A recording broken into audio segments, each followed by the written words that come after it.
Hi everyone, welcome to Lathakanth vlogs. నేను మీ లత. ఎలా ఉన్నారండి అందరూ? బాగున్నారా? నేను చాలా చాలా బాగున్నాను.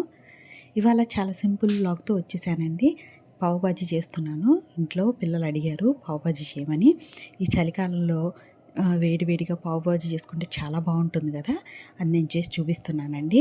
ఎప్పుడైతే ఒక 4 సంవత్సరాల నుంచి నేను పావు బాజీ ఇంట్లోనే చేస్తున్నానండి. ఎప్పటి నుంచి అయితే ఇంట్లో చేస్తున్నానో పిల్లలు అసలు బయట అనేది అడగరండి. పావు బాజీ కావాలన్నప్పుడు పావులు తెచ్చుకుని బాజీ మేమే ఇంట్లో చేసుకుని తింటాం అనమాట. అంత టేస్టీగా ఉంటుంది బయట దానికన్నా. మీరు ఒకసారి చేసి చూడండి. దీనికోసం 2 ఆలులు తీసుకోవాలి. చూసారు కదండి, ఆలులు తీసుకుని వాటిని చెక్కు తీసేసుకుని వాటిని చిన్న చిన్న ముక్కలు కట్ చేసుకొని కుక్కర్లో వేసుకోవాలి. అలాగే టమాటాలు కూడా 2 టమాటాలు తీసుకొని, పెద్ద సైజు టమాటాలు తీసుకొని చిన్న చిన్న ముక్కలు కట్ చేసుకుని వేసుకోవాలి. దాంతోపాటు 3 గుప్పుళ్ళు ఫ్రెష్ బఠానీ, పచ్చి బఠానీ వేసుకోవాలండి. ఇప్పుడు సీజన్ కదా, అవి వేసుకుని ముక్కలు మునిగే వరకు నీళ్లు పోసుకొని కుక్కర్ మూత పెట్టేసి విజిల్ పెట్టేసి 2-3 విజిల్స్ వచ్చే వరకు ఉడికించుకోవాలన్నమాట. ఇది ఉడుకుతున్నంత సేపట్లో మిగతా ప్రాసెస్ చేసుకుందామండి. మిగతా చాపింగ్ అనేది చేసుకుందాం. దానికోసం ఇక్కడ నేను వెల్లుల్లిపాయలు తీసుకున్నానండి. ఒక 10 వెల్లుల్లిపాయలు తీసుకున్నాను. వాటిని చిన్న చిన్న ముక్కలు కట్ చేసి పక్కన పెట్టుకోవాలి. అలాగే ఒక ఉల్లిపాయ కూడా తీసుకోవాలండి. మీడియం సైజు ఉల్లిపాయ ఒకటి తీసుకుని దాన్ని చిన్న చిన్న ముక్కలు కట్ చేసుకుని పెట్టుకోవాలి. ఇంట్లో కుక్కర్ విజిల్ కూడా వచ్చేసిందండి. 2-3 విజిల్స్ వచ్చేసాయి. చూడండి, ఇక్కడ క్యాప్సికము, ఉల్లిపాయ, వెల్లుల్లిపాయ, టమాటా కట్ చేసుకుని, ఈ క్యాప్సికమ్ ముక్క కొంచెం ఎక్కువ అనిపించింది ఒక క్యాప్సికంలో, అది పక్కకు పెట్టేసాను అనమాట. ఇక ప్రాసెస్లోకి వెళ్ళిపోతే పొయ్యి మీద బాండి పెట్టుకోవాలి. దాంట్లోకి 2 టేబుల్ స్పూన్లు ఆయిల్ వేసుకున్నాక ఇందులోకి ఇందాక కట్ చేసుకున్న వెల్లుల్లిపాయలు ఉన్నాయి కదా, చిన్న చిన్న ముక్కలు కట్ చేసుకున్న ఆ వెల్లుల్లిపాయలు వేసుకుని మంచిగా ఫ్రై అయ్యే వరకు వేయించుకున్న తర్వాత ఇందులోకి ఉల్లిపాయ ముక్కలు వేసుకోవాలి. ఉల్లిపాయలు కూడా మంచిగా చక్కగా కలర్ వచ్చే వరకు వేయించుకోవాలి. ఇలా కలర్ వస్తే చాలండి. దీంట్లోకి మిగతా క్యాప్సికమ్ ముక్కలు వేసుకోవాలి. క్యాప్సికమ్ ముక్కలు వేసుకుని అవి మగ్గడానికి, అవి ఫ్రై అవ్వడానికి పక్కన పెట్టుకోవాలండి. ఫ్రై అవుతూ ఉండేవాలి. చూసారా, ఇక్కడ కుక్కరు ప్రెషర్ కూడా వచ్చేసింది. దాన్ని తీసేసానండి. మొత్తం ఉడికిపోయింది. బాగా నీళ్ళు ఎక్కువ ఉన్నాయి అనమాట. సో నీళ్ళన్నీ ఒక గిన్నెలోకి తీసేసుకుంటున్నాను. నీళ్ళు తీసేసుకొని మెదిపితే చక్కగా మెదుగుతుందండి. లేకపోతే చక్కగా మెదగదు. అందుకని పొటాటో స్మాషర్ తీసుకుని దాంతో మెదుపుతున్నాను అనమాట. మీరు కావాలంటే మిక్సీలో కూడా వేసుకోవచ్చు. మిక్సీలో వేస్తే ఏమవుతుందంటే బాగా పేస్ట్ లాగా అనిపిస్తుంది. నాకు అది నచ్చదు. మా ఇంట్లో వాళ్ళకి కూడా అంత పేస్టీగా ఉంటే నచ్చదు.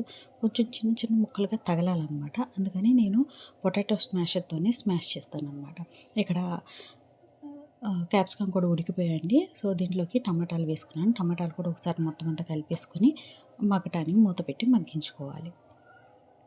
టమాటాలు కొంచెం స్మాష్ అయితే సరిపోతుందండి. పూర్తిగా మగ్గాల్సిన అవసరం ఉండదు. చూడండి, ఇలా మగ్గితే చాలు. చూసారా, కొంచెం స్మాష్ అయినాయి.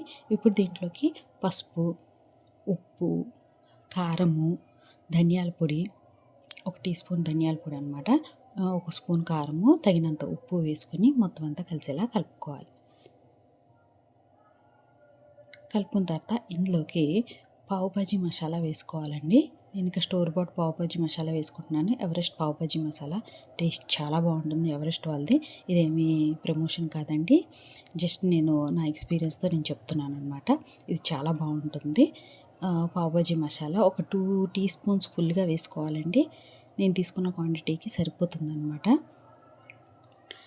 వేసుకుని ఒకసారి మొత్తం కలిపేసుకోవాలి. కలుపుకున్న తర్వాత ఇందాక పక్కన స్మాష్ చేసుకున్న పొటాటో మిక్చర్ ఉంది కదా, అదంతా వేసేసుకోవాలి. దాంట్లోకి వేసేసుకొని ఆ పక్కన పెట్టుకున్న నీళ్ళు కూడా ఉన్నాయి కదా, అవి కూడా వేసేసుకొని మొత్తం అంతా కలిసేలా కలిపేసుకోవాలి. ఈ కలిపి ఒకసారి చూసుకోవాలి కన్సిస్టెన్సీ అనేది. మనకి బాగా థిక్గా ఉందనుకోండి, ఇంకొన్ని నీళ్ళు పోసుకోవాలి. నాకు కొంచెం చిక్కగా అనిపించింది. సో అందుకని దీంట్లో ఇంకొన్ని నీళ్ళు, ఒక హాఫ్ గ్లాస్ నీళ్ళు పోసానండి. నీళ్ళు పోసి మొత్తం అంతా కలిపేసుకొని మూత పెట్టి దాన్ని ఒక 10 నిమిషాల పాటు ఉడకనివ్వాలి. మధ్యలో కదుపుతూ ఉండాలండి, ఎందుకంటే అడుగంటే ఛాన్సెస్ ఉంటుంది. అందుకని ఒక 10 నిమిషాలు కలుపుతూ ఉడికించుకోవాలి, మధ్యలో కదుపుతూ. చూడండి, ఇలా ఉడికింది కదా, చూసారా, నాకు ఇంకొంచెం ముక్కలుగా అనిపించింది, కొంచెం పెద్దగా. సో అందుకని మళ్ళీ పొటాటో స్మాషర్తో ఆ పొయ్యి మీద ఉంచే పొటాటో స్మాషర్తో మళ్ళీ ఒకసారి ఒక 2 నిమిషాలు అన్నాను అనమాట. దాన్ని స్మాష్ చేయడానికి ట్రై చేశాను. ఇది వేడిదండి, చాలా జాగ్రత్తగా చూసుకోవాలి. చూసారా, ఈ కన్సిస్టెన్సీ ఉంటే చాలు, ఇలా మొత్తం అంతా కలిసేలాగా. ఈ టైంలో మీరు ఉప్పు, కారం ఇవన్నీ మసాలా సరిపోయిందా లేదా అనేది చూసుకోవచ్చండి. నాదంతా పర్ఫెక్ట్గా ఉంది కాబట్టి ఇందులోకి కొత్తిమీర వేసేసాను. కొత్తిమీర వేసి ఒక ఒక నిమిషం పాటు ఉంచితే చాలండి. అంతే, బాజీ రెడీ అయిపోతుంది. ఈ పావు కోసం ఇక్కడ నేను ఒక ప్యాకెట్‌లో 4 పావులు వస్తాయండి. అలాంటి 2 ప్యాకెట్లకి సరిపడా చేశాననమాట. సో, పావుని తీసుకొని ఇలా మధ్యలోకి కట్ చేసుకోవాలి. కట్ చేసుకొని పొయ్యి మీద పెనం పెట్టుకొని అందులోకి ఆయిలు, బటర్ వేసుకోవాలి. బటర్‌తోనే చేసుకోవచ్చు. బటర్ ఒకటే వేస్తే మాడిపోతుందండి. అందుకే ఆయిల్ కూడా వేశాననమాట. ఆయిల్ వేస్తే బటర్ మాడదు. సో, అది వేసి దాని మీద పావుని వేయించుకోవాలి. లైట్‌గా కొంచెం వేగితే చాలండి. బాగా ఎర్రగా వేగాల్సిన అవసరం ఏమీ లేదు. చూడండి, మరొకసారి చూపిస్తున్నాను. పొయ్యి మీద ప్యాన్ పెట్టుకొని దాంట్లోకి ఆయిలు, కొంచెం బటర్ వేసుకోవాలి. బటర్ అది కొంచెం అయిన తర్వాత అందులోకి పావు వేసుకొని, చూసారా, ఇట్లా ఆయిల్ అంతా బటర్ అంతా దానికి అంటేలాగా ఇలా అనుకోవాలి. అనుకొని కొంచెం క్రిస్పీగా అయ్యే వరకు వేయించుకోవాలి. చాలా టేస్టీగా ఉంటుందండి. ఇలా బటర్, ఆయిల్ వేసుకుంటే, మీరు ఉట్టి బటర్ చేసినా బాగుంటుంది. కాకపోతే మాడిపోతుందని నేను కొంచెం ఆయిల్ కూడా వేసాననమాట. అంతే అండి. ప్లేటింగ్ చేసుకోవటమే. ఇట్లాంటి ప్లేట్ తీసుకున్నాను. దాంట్లో పావు పెట్టాను.